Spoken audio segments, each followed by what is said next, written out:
Once more, farmers, this is the program Farmers Check, where we bring you new technology, new ideas in farming. Today, as I had mentioned earlier, we are dealing with greenhouses.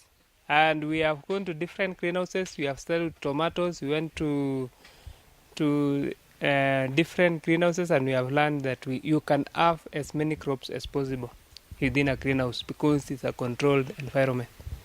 But now we are in another farm where we are seeing this is a new technology whereby we have fish pond within a greenhouse. We will talk with experts in this field and they will advise us accordingly. We will start with the person in charge of fishery in Wasingishu. So kindly introduce your name and tell us what you deal with. Yeah. So my names are Evans Machuka Ochoki. I work with the Ministry of Agriculture, Livestock and Fisheries, Wasingishu County. There are a number of activities one can undertake in fisheries, but I must quickly leave out capture fisheries, which means fishing done in dams, rivers, lakes, and narrow down to aquaculture or fish farming.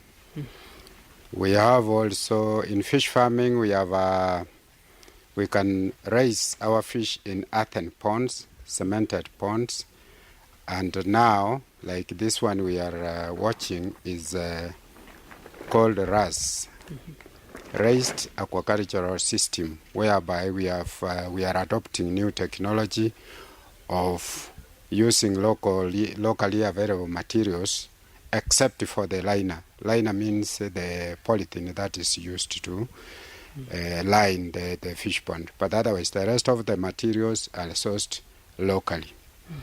Why then keep fish in a greenhouse?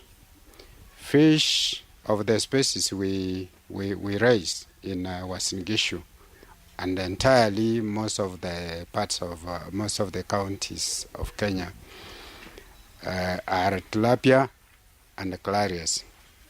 These two fish grow optimally when they have temperatures of 25 to 35, but optimally 25, 28.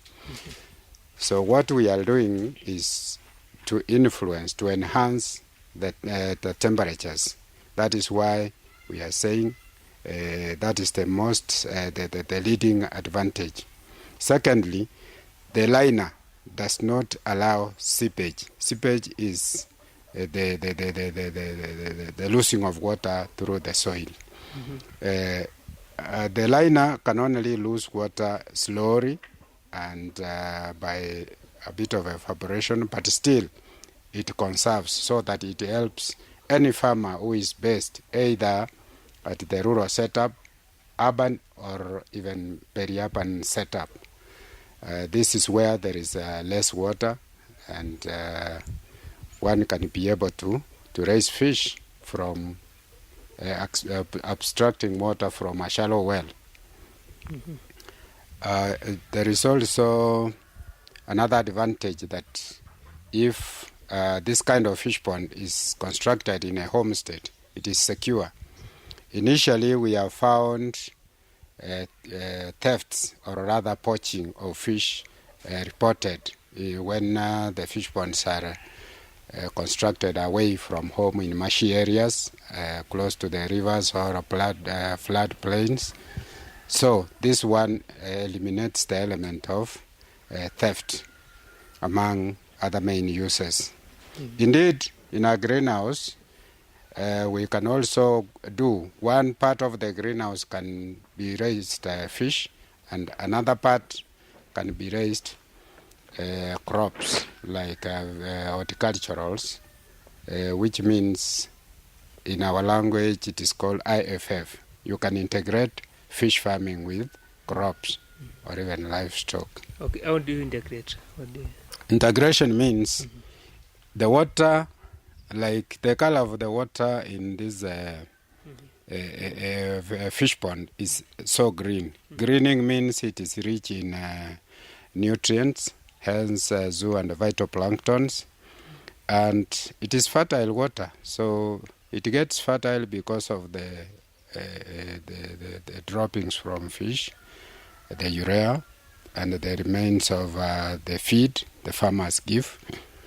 So it is very useful when moved to crops or to vegetables. It acts almost like a kind of foliar.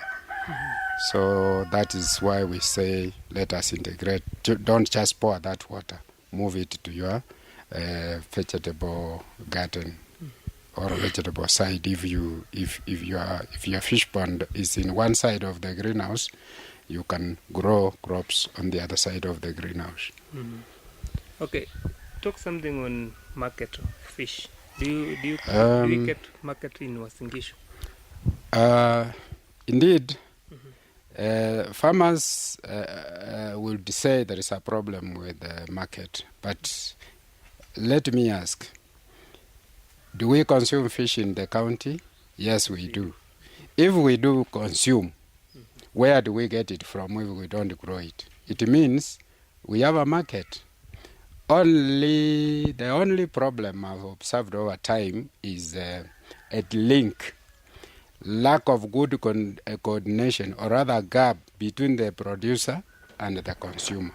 Mm-hmm. So I will quickly say there is market, except there is no organization.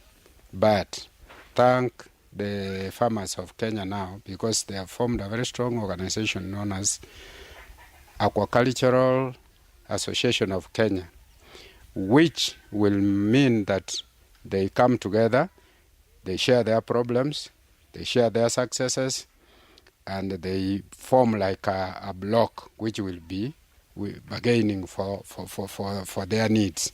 Market will be one of their major concerns, or the one area where they will be dealing with seriously, so that they can both lobby for local and export market. Mm-hmm. Okay, in terms of measurements of the fish pond within a greenhouse, what do you advise? Yeah. Mm-hmm. Indeed, in a greenhouse like the one we are observing, is 3 meters by 15 meters. Mm-hmm. That is an area of 45 square meters. We start, if it is a raised fish pond, it is called raised because you start from ground up, using local materials like the magogo slabs, poles. You can use treated or locally availed poles. But since the life of a good liner can extend between 5 to 7 years to 10, one needs to have good materials. So going back to the measurement, what will determine the number of fish that will be in that given fish pond is its area. Mm-hmm. We have various sizes ranging. Most of the fish ponds we are constructing under greenhouse and under raised culture are 3 meters by 5, 3 by 10, 320, 3.9, depending on the demand of that given farmer. And indeed, if we want to have very good fish, good-sized fish, we should stock per square meter 3 to 5. Going more than that will mean, all right, you will have fish, but they will be smaller in size. Mm-hmm. So, in terms of harvesting of fish within a greenhouse, how frequent do you harvest? Fish, like I've mentioned earlier, mm-hmm. the growth of both clarias and tilapia will depend on the temperatures. Mm-hmm. Hence, the need why we have moved into the greenhouse effect. It is assumed that since the temperatures are improved, they will reduce at least some 2 or 3 months, depending on other parameters taken into account, like wood feeding, with the protein-rich feeds, which are formulated to the requirement of fish. So I would say they could be around 9-10 months, according to me, because in other areas, the ones that are grown outside the earthen ponds, whereby the temperatures are not influenced. Can take 1 year to 1.25 years to get to good size. So for greenhouse, you are saying that they take a shorter time. Indeed, Okay. we anticipate because actually we are on the adoptive stages of the greenhouse effect.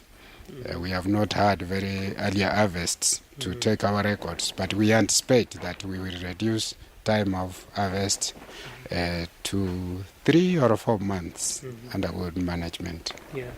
Your experience in Uasin Gishu County, what do you advise? Is it a good climate for fish farming?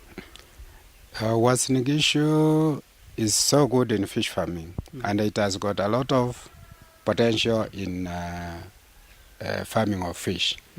Indeed, the marshy areas, the riverines, and all the systems, the drainage systems we have, it is assumed that, or it has been observed that we can raise fish in around 23 million square meters.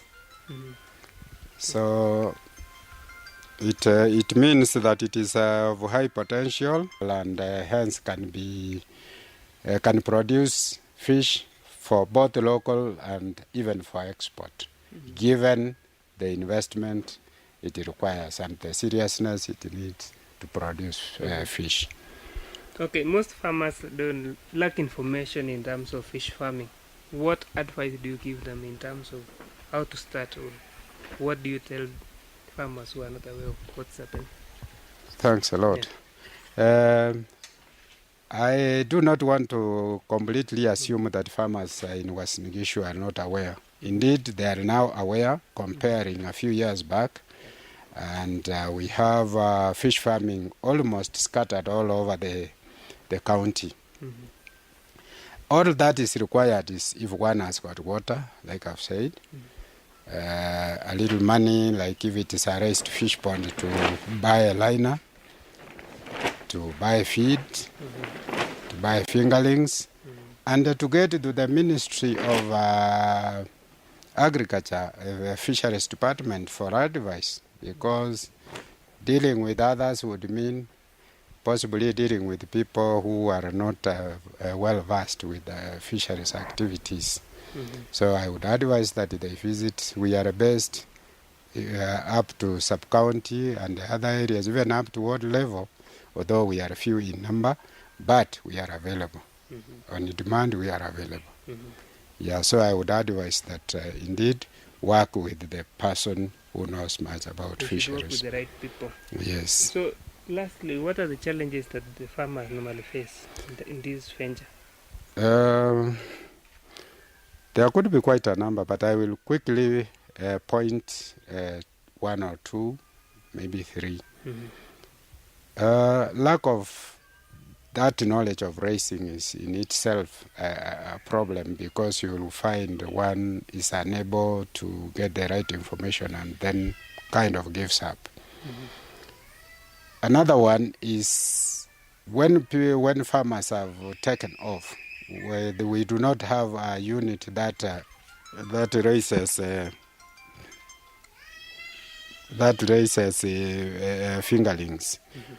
So, but thank God that the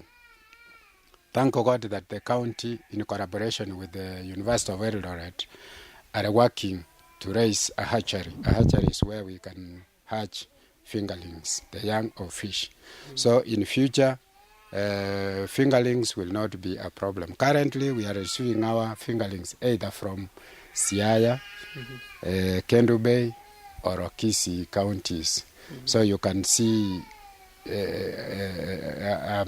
can look at that and you will realize that transport involved, it is expensive to even buy a fingerling, which has averagely around 10 shillings to get it here. It could be cheaper where it is produced, but together with the transportation, you will find it has elevated the cost.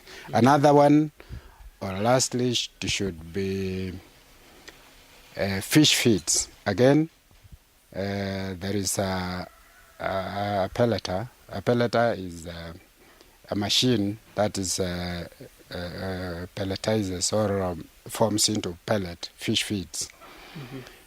We have one in the county, and the county government and Ministry of Agriculture Fisheries Department is investing, and sooner or later we shall have feed extracted within our county, and we anticipate that it will really enable the farmer to get fish feed at a subsidized price. Because indeed, if one has got to be a good farmer under culture, he or she has got to rely so much on extracted fish feeds, well formulated to suit the requirements of fish. Thank you. Welcome. Kindly introduce yourself and tell us what you do. I've seen you have a good farm that deals with fish farming. Yeah. Oh, yes, I am Joel Limo, a fish farmer in Wasingishu, Kapsoya ward. I got interested in this fish farming after attending Eldoret National Air Sky Show, which was early this year, where I got to know about this new technology. I admired it and went straight to the ministry. That was in the first quarter of this year. I went to the Ministry of Fisheries. They gave me a breakdown of what is needed. As you can see, this is a whole greenhouse. Prior to this, I had tomatoes here, which it lasted for around 2 years. Then, for obvious reasons, crop rotation has to be done, and a new term, integrated systems, has to be fish farming. So the greenhouse was meant for tomatoes, which I did rotate twice with capsicum. Then that round I used it for fish. Okay. So what the additional cost that I had to incur were to purchase this dam liner, which I bought at from Nakuru, G-Not. Then went to a nearby sawmill, bought the offcuts. Then around here we have youths who are gifted in construction. So I gave them the plan. We levelized the ground, got rid of every sharp object, compacted it, then raised the structure. Then I called upon the fisheries technician, who came handy, and we lined the pond, the liner, so we made sure that it is level, then no sharp objects. Then we ensured that it is well fixed. And then we let in water.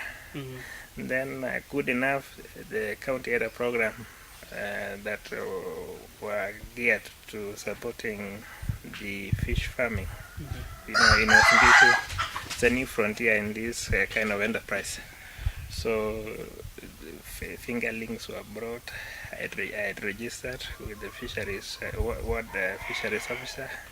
They called me, picked my fingerlings. I was told it were from Kendu Bay, and started racing it. Okay. Now it's around 8 months since then. Okay. So as you can see, there is this first pond, then the other on my left, on my right hand. Yeah. What is the regular routine that you normally do in a fish farm? Well, fish are animals who live in water. So I make sure that there is adequate volumes of water.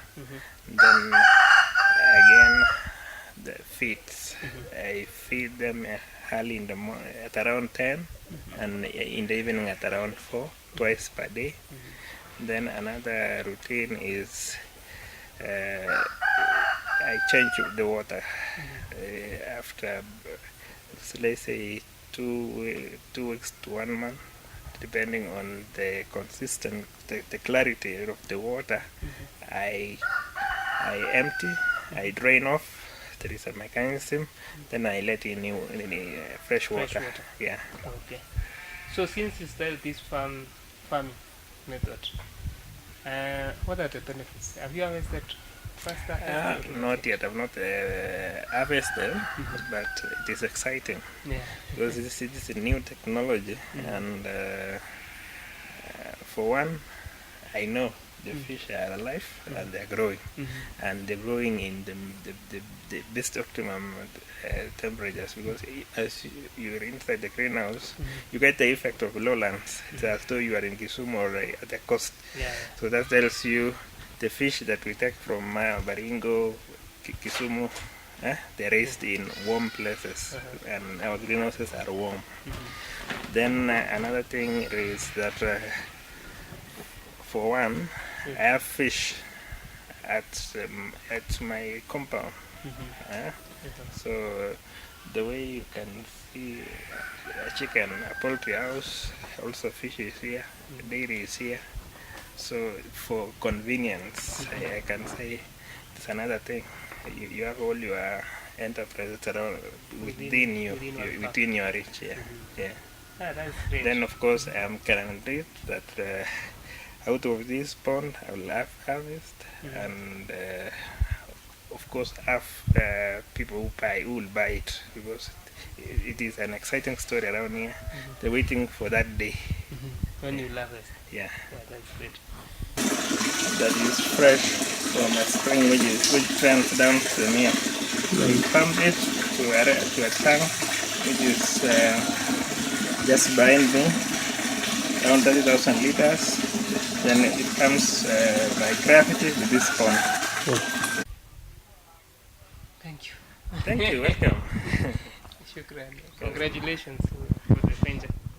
Thank you.